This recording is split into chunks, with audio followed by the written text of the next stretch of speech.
Today, we're lucky to have Marc Perrin, who is from Chateau Carbonnieux in the Grave, so south of the city of Bordeaux, and Marc's going to take us through a little bit. So now to introduce a bit Carbonnieux. So Carbonnieux is an estate located in Léognan. So Léognan is 10 kilometers far from Bordeaux, so at the south, in the region of the Grave and the appellation Pessac-Leonan. So Carbonnieux is a very large estate because it's more than 200 hectares and 100 hectares planted with vines and 100 hectares of park, forest and gardens. So on this 100 hectares of vines, we produce two wines. As you may know, in the south of Bordeaux, in the Grave, in the Pessac-Leonan, we are producing two types of products. First of all, it's the reds, classic reds from Bordeaux, and the second one, and for us, it's something special because it's the region where we produce the great dry white wines from Bordeaux. So on the 100 hectares of vines, the division is very easy. You have 55 hectares for the reds and 45 for the whites. So using 4 types of grapes for the reds, I can mention it, 60% of Cabernet Sauvignon, 30 Merlot, 5% Cabernet Franc and 5% Petit Verdot. And for the white, it's easier because we have 2/3, so 65% of Sauvignon Blanc and 35% of Semillon. Okay. So this map shows, it's very hard to see in detail, but it shows the blue and the red being the reds, the blue being Cabernet Sauvignon. So if you want, you see at the north of so the estates, the configuration is very easy. You have a little hill, a little croup, and the chateau that you see in red is at the central point of the property. And you have one plot of 100 hectares all around the estates. And at the north, you'll see the forests. And inside this forest, you have a little river called L'Eau Blanche that spread, if you want, to our estates, a very unique ecosystem. And on the northern part of the estate, so the terroir, it's the soil, is made of gravel, so grave, and you will find in the subsoil some clay. Clay is very important because clay will limit the drainage and will keep water in the soils, and so perfect to produce wine on the freshness. And so it's the terroir that we use to make the whites. So you'll see all the different plots. We have more than 100 plots on the estate. And then you see at the south, we have the soil made the more typical soil that we find in the Grave because it's deep gravel.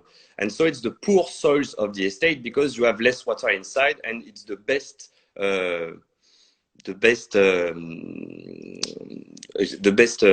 terroir to produce the reds and the Cabernet Sauvignon. Cabernet Sauvignon is a very late variety that you will see you have the ripeness of the Cabernet in the second part of the month of October, and you need less water, and the gravel take the temperature from the sun, give it back to the soil, and you have naturally a natural hydric stress that make on the plants, and the roots will take the water very deep in the soil. And after you have the Merlot around at the bottom of the croup because you will find another clay. So the little plots that you'll see in blue is the Cabernet, and in pink it's the Merlot. Okay. Thanks for detailing that out, because looking at it, it's fascinating because it's really a patchwork of different plots, different grape varietals. Some areas you have Semillon planted, next to Cabernet Sauvignon, so it's interesting to see. And we identified, 30 years ago, the terroir, and we made studies about this terroir. And so trying to adapt the best grape to the best terroir. And that was not during the decades at the 60s, 70s.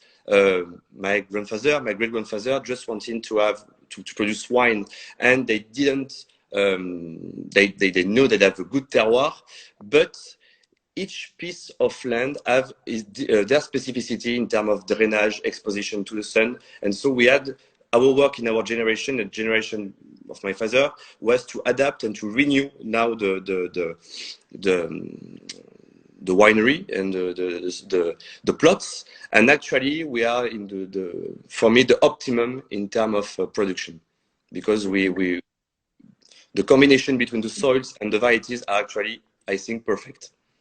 And in terms of production, is it about 50-50 production of red, 50% production of white, or do you produce more white? A bit more red, naturally, because as they are on the hottest soil on the property, the yields are a bit bigger than the whites planted on the coolest soils.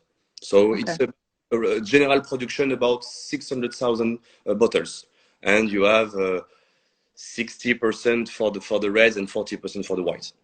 Okay. And can you take us back a little bit? So Chateau Carbonnieux has been around forever, it seems. Can you tell us a little bit, a brief history of the estate and when your family story at Chateau Carbonnieux begins? So a brief history, it can be because in Carbonnieux we have more than 8 centuries of history in this estate. So we are located in the Graves region. Graves is where the winemaking in Bordeaux is born. So the first plots was planted by the Romans 2,000 years ago. And in Carbonnieux we find the first name of a farmer called Ramon Carbonius that was the first to start to farming this land in the year, we have the precise year in 1234.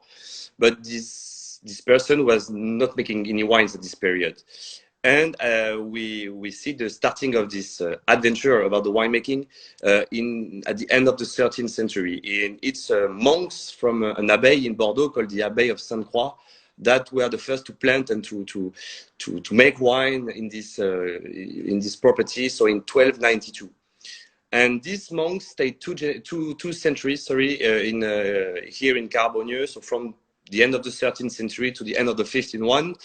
And after in the second part of the 15th century, you have the end of the 100-year war. That is this war between the French and the English, and this war spreaded epidemics, a very strong economic crisis, and so the monks left the estates. And to continue, they sold at the beginning of the 16th century the property to a family called the family Ferron. The family Ferron were a very rich family of politician from downtown of Bordeaux. And so they invest in this estate, and they stayed here 250 years until the year 1741. And so they built the chateau and the architecture. You can see it on the picture. So it's a very typical type of architecture, from the Périgord and the Gers. So it's a fortified farm with these 4 towers. So closed, and all the everyday life of the property was inside the courts. So one part dedicated to the home, and my grandmother is still living here in the chateau, and 2 else that was dedicated for the winemaking process. And we made the last vintage of Carbonnieux in this court yard in 1989. So it's quite recent. Yes, quite recent, before building the new winery. And so in 1741, this family Ferron went bankrupt, and the chance of the history made that the same monks that left the property 250 years before came back. Okay. The same monks from the same abbey, so the Benedictines from the Sainte-Croix Abbey, came back in Carbonnieux and stayed 50 years, until the year of the French Revolution in 1789. And it's during this period that the first peak of the fame of Carbonnieux was made by the monks. So the monks, the Benedictines, are in charge of the winemaking. So we all know Benedictine, very famous in the winemaking. It's Dom Pérignon in Champagne. And in Carbonnieux, we had Don Galea. So Don Galea was a very modern enologist during the 18th century. He was the first to blend different wines. He was the first to bottle his wines because most of the production was sold abroad. And so, so they were only producing white wine for 2 reasons. First of all, because it's the color of the wine used in the church. So a part of the production has been sold in the neighborhood in different churches of the Bordeaux region for the clergy. And the rest of the production has been sold as a very high value product. And Carbonnieux was very well known for the quality of their wines, the white wines, and sold in different countries. So in Europe and also to Turkey, because in the harem of the Sultan of Turkey, there were a girl, a woman from France, a French girl, and Don Galea, so the monk, send wines to Turkey to this person. But there were a problem. It's that because of the Quranic law, drinking wine was prohibited. So Don Galea, very tricky, labeled his wines under the name of mineral water of Carbonnieux. And to gain this market. And so Carbonnieux was also named the Odalisque wine because Odalisque is the name given to the women that are in the harem. So he was known in the US, Carbonnieux, as this name. And so Don Galea, unfortunately, during the French Revolution, all the goods of the clergy were nationalized and Carbonnieux was sold in auction. And it's another family called the family Bouchereau that came in Carbonnieux, so from the year 1792, and they lived during the phylloxera crisis in the 1870s. And then you have different owners that will buy and sell the estate. And my great-grandfather, Marc Perrin, invested in Carbonnieux in 1956. So my family, we are winemakers for many generations, but our roots in the winemaking are not in Bordeaux. They are in Burgundy. Mm-hmm. My ancestor was winemaker in Nuit Saint-Georges during the 18th century. At the beginning of the 19th century, my family moved to North Africa in Algeria, where there were winemakers. And so my great-grandfather came back in Bordeaux. So came in Bordeaux after the Second World War. And so now we are with my brother, the fourth generation, working here on the estate. Okay, and it remains very much a family business. So who besides you and your brother, who else is involved in the family? In the family you can say three generations. There is still my grandmother, and she's the godmother. She's the chef. Then you have my brother, my dad, and my uncle that are the general managers of the estates that started working with their dad in the 80s. In 88, I think that it was their first vintage in Carbonnieux. And when my grandfather passed away in 2008, my aunt came also here in Carbonnieux to develop all the marketing and the social networks for the estates. So in 2017, I helping my family. And in 2018, my little brother, Andrea, joined the adventure. So he's an enologist. And so it's now he's the master of cellar and in charge of the winemaking. So it has been for a while that Perrin didn't make the wine in the property, and it's the first enologist of the family for more than 15 generation of winemakers. Wow, a lot of guys. Huh? Yeah, I would say so. Luckily, you have your aunt there. Yeah. Going back to kind of the terroir of Pessac-Leonan, so some of the, most famous white wines, including Chateau Carbonnieux, come from Pessac-Leonan. What's so different from the terroir specifically there compared to the rest of, to the left bank, to the Médoc, to the southern part of the Grave? What is so special about Pessac-Leonan? Because it's a newer appellation. It's one of the newest, if I'm not mistaken. It used to just be the Grave, and then they designated Pessac-Leonan as a more specific appellation. So what is so unique? So about the history, so million years ago, all the southern part of Bordeaux, the Grave region, was under the ocean. A million years ago, sorry. And when, if you want, the mountains came out in the Pyrenees and the Massif Central, the ocean went back on the coast, so went on the coast. And here in these terroirs, you have the gravel, this little gravel, these little stones, the grave, and mixed with some terroirs sandies, some clay, some limestone. And you will find specifically this limestone and this clay at the northern part of the Grave. So we are between you have by one hand the coast, the ocean, a bit of the forest of the land, so the wine region, and then you have the Garonne River, and you have a very specific ecosystem. Here you see the typical soils of the Grave. So about the history, a bit of the Pessac-Leonan. So Pessac-Leonan, as you said, is very young, less than 30 years. So a bit more than 30 years now. It's 33, created in 1987. So you have a classification that was made in the 50s.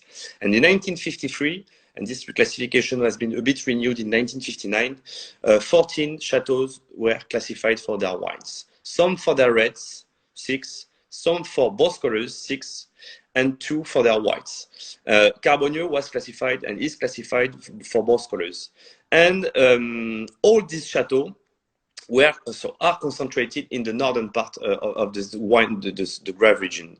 And in the 80s, families from this part wanted to create the proper appellation to show the quality of this terroir, because all the Grand Cru classés were there. And also you have a second phenomenon, that was the expansion of the city. A lot of the threat for the winemakers was that the city expand a lot on their terroirs. And so in 1987 was created this appellation. It's a little appellation because on the Grave it's about 4,500 hectares of vines, something like that, and Pessac-Leonan is only 1,800 hectares, 1,600 for the reds and only 200 for the whites. And so what that make this terroir, this region, this part of the region so specific is the soil, and because it's a triptych between the city at the north, the forest at the west, and the Garonne River at the east, sorry. Okay, that makes sense. Let's pull up the picture here of the two wines. So I did want to ask you, it's quite unusual in Pessac-Leonan. So a lot of producers produce a red and a white, and typically the labels are the same. Yeah. You know, the white will have maybe more green lettering to show that it's white, and the red will have more red lettering, red foil to indicate the red. But yours are two completely different labels. So can you tell us the story behind that, or why that was chosen? So history chosen that for us for now, for the Perrin family. No, if you want, the white has been always produced on Carbonnieux, and so the white. So here is, you have the old label, but you on the bottle of the white you have the symbol of the scallop. And this symbol of the scallop, it was because Carbonnieux was belonging to an abbey. And you know, in Europe, you have a very famous pilgrimage called the Saint-Jacques de Compostelle that's finished in Spain. And Carbonnieux was a stop on this pilgrimage. And the symbol of this pilgrimage is the scallop. And so the scallop was engraved by the monks on their bottles during the 18th century, because it's, so first of all, the symbol of the pilgrimage, and secondly, it's the meaning of the scallop in the Christian religion is about the eternity. And so they were quite poets, the monks, poets. So they used this emblem. And the red wine came very late in the history of Carbonnieux. It was in the second part of the 19th century. And so the red wine was commercialized with a different label. And so we kept that symbol, and we are always keeping that differentiation between the red and the white. But we are asking a bit about making a unique label, but we have to take the best qualities from both to imagine and to make the best label. We'll see. So potential label change in the future, but for now, this is maybe. Big debate in the family. You have the old generation that want to keep the tradition, and you have the new one that want to innovate. That's how it goes. So we'll see. Okay. Well, we'll have to stay tuned. Another thing that I wanted to bring up, and I think many people are not aware of this story, but we had a very famous American politician to come visit Chateau Carbonnieux among just a handful of other chateaux. Yes. Can you tell us about this story? So And I don't know if you can see it here. Can you see? Is yeah, that it on the? yeah. Okay. So so you have a very famous president that came in Carbonnieux. So it was a very long time ago, in 1787, when Thomas Jefferson, when he was the U.S. ambassador in France. He came in France to develop the commercial relationship with our country. And as he was also a winemaker and botanist in Virginia, he made a trip all over the country. And he came in Bordeaux 2 days in May of 1787, and he stops in many big wineries. So first of all, he stopped in the Sauternes because he went back from the south of France, and he visited a region where you make so sparkling wines called Limoux next to Toulouse and in the southwest of France. And he went to Bordeaux, so by the river, and he stopped first of all in the Sauternes area, visiting the Chateau d'Yquem, and the day after he went in the Grave region. First, he stopped first in Aubryon, in Pessac, and then he went to Carbonnieux. And in Carbonnieux, he met Don Galea. He visited the estate. He tasted our wines, the old wines. And as a gift for the monks, he gave a typical. He gave a nut, a pecan nut.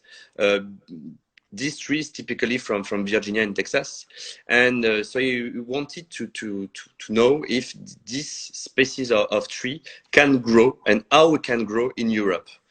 And so he planted it in the park of Carbonnieux, and so we have in Carbonnieux the oldest pecan tree planted in Europe, and it's the tree that you can see, the big one on the right that you can see on the picture. And it was identified very late. It was 30 years ago. We have the botanist of the Public Garden of Bordeaux. He's very fond of Jefferson. And so he made a lot of research. And this research showed that Carbonnieux has the first, and not the first, but the oldest pecan tree today planted in Europe. So yeah, I love the few times that I've had the chance to visit Chateau Carbonnieux. It's always very impressive to be in front of the tree. It's so old, but it's beautiful, and knowing the story behind it, I think, is just awesome. It's 30 years. It's high for 30 years. 30 meters. Sorry, you have a circumference of more or less 5 meters. It's a very, very big tree. Yeah, it definitely has a presence on the estate. Yeah. And 230 years of history inside. Yeah, it's seen some things. Yeah. Shifting gears just a touch, you also make another wine, La Fontmenau. Can you just say a few quick words about this wine as well? Yeah. So La Fontmenau, it's a winery that was created at the end of the 80s, just after the creation of the appellation Pessac-Leonan, by my uncle.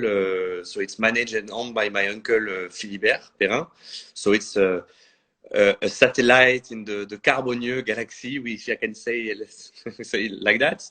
So it's very from the estate. It's less than 3 kilometers far from Carbonnieux. And this estate, so the name of the estate comes from a fountain that you have on the land that was owned by the very famous French philosopher Montesquieu. And so we planted that property during the 80s. So it's about 21 hectares, 17 hectares dedicated for the reds, and only 4 hectares for the whites. So the white is a 100% Sauvignon Blanc planted on sand and clay.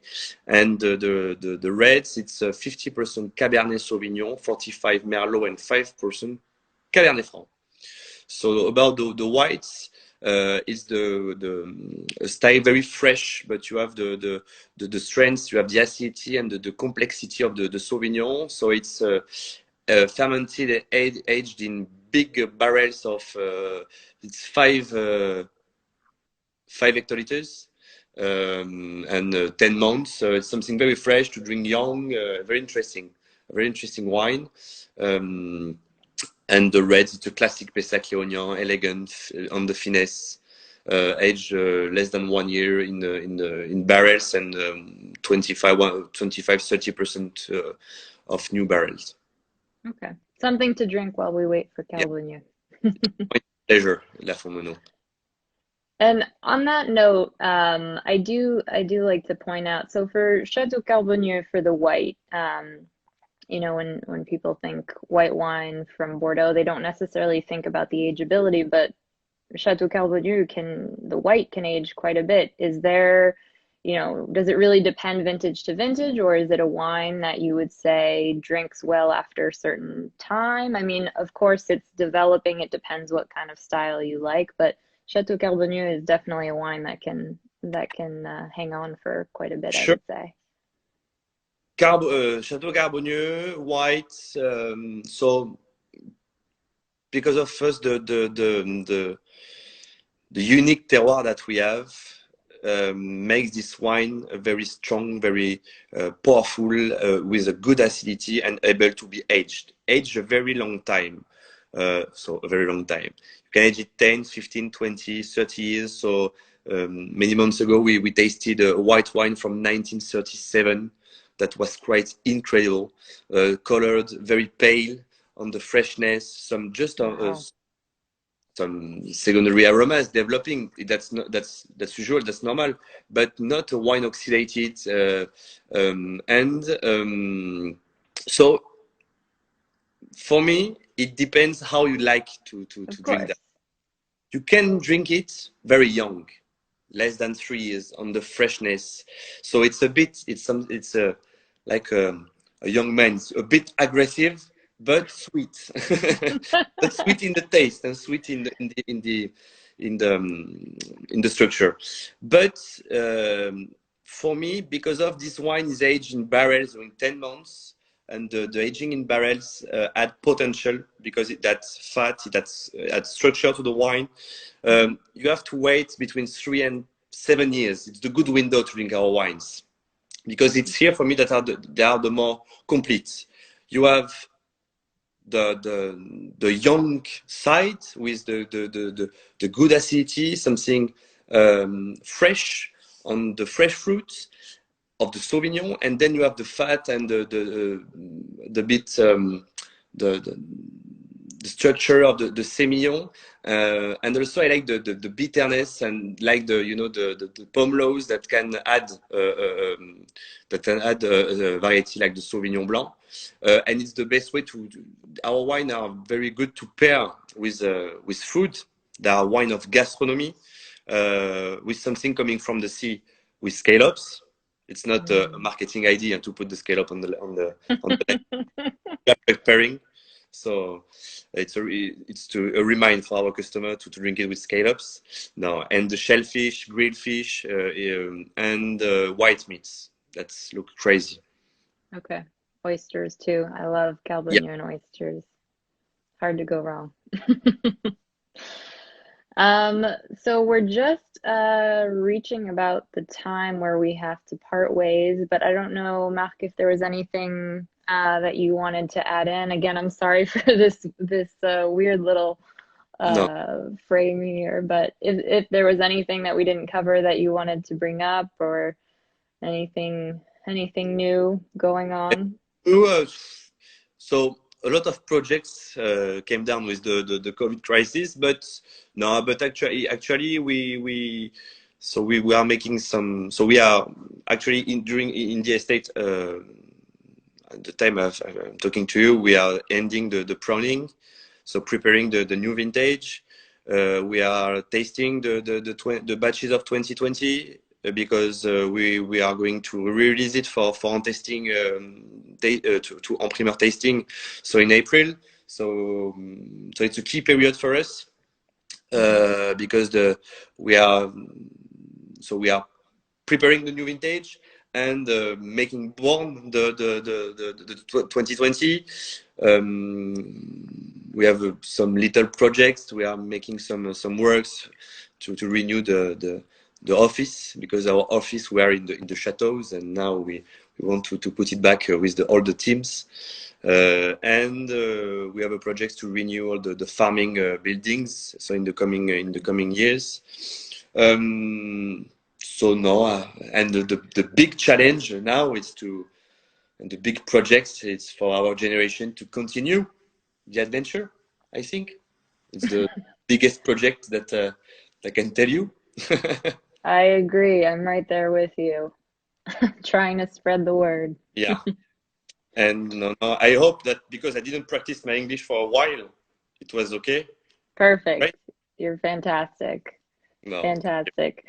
Thank you so much, Marc, for taking the time during no, your confinement there in France. I hope that, things progress and yeah, soon we can get back to a more regular, normal life. yeah, But in the meantime, thanks so much for taking the time to present your family wines.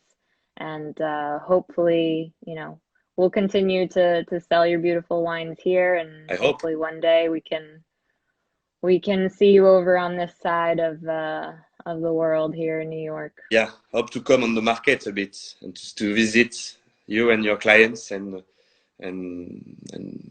see each other a bit. Yeah, I agree. Oh, wait, hold on. There's one question that came in here on organic farming practices. So Um, we developed that kind of so we are in sustainable agriculture now for 30 years. We banned all the insecticides, the herbicides, and so we work a lot of soils, and more and more we are going. It's the big deal now in our activity, and we are, but we cannot convert from one part from one year to another 100% of the estates in organic farming, because each plot, it's like a person, each plot has a different reaction. So we try organic farming on every part of the estates, and this year in 2021 it will be around 15 hectares, 15 hectares that will be in organic farming. But the goal is in many years to be in that kind of practice. okay. But we It's we it's a big process. as more as possible all the chemical products, and we use organic fertilizers. We use to the pesticides. You can say the pesticides that we use are coming from natural molecules, produit of, we call it biocontrol in French. So that's the now the big deal, the big the yes the thing, the most important. So now I came back. I took the opportunity of the COVID crisis to go back to the university, and I'm a bit. I'm very interested in the organic and also in the biodynamic. So it's things that we are looking at, and we'll see in the future. Sounds good. You got lots on your hands. Yeah, All right, Marc, thanks so much again for taking the time, and we hope to see you soon. yeah. Have a good day. Have a good evening. Bye. Ciao.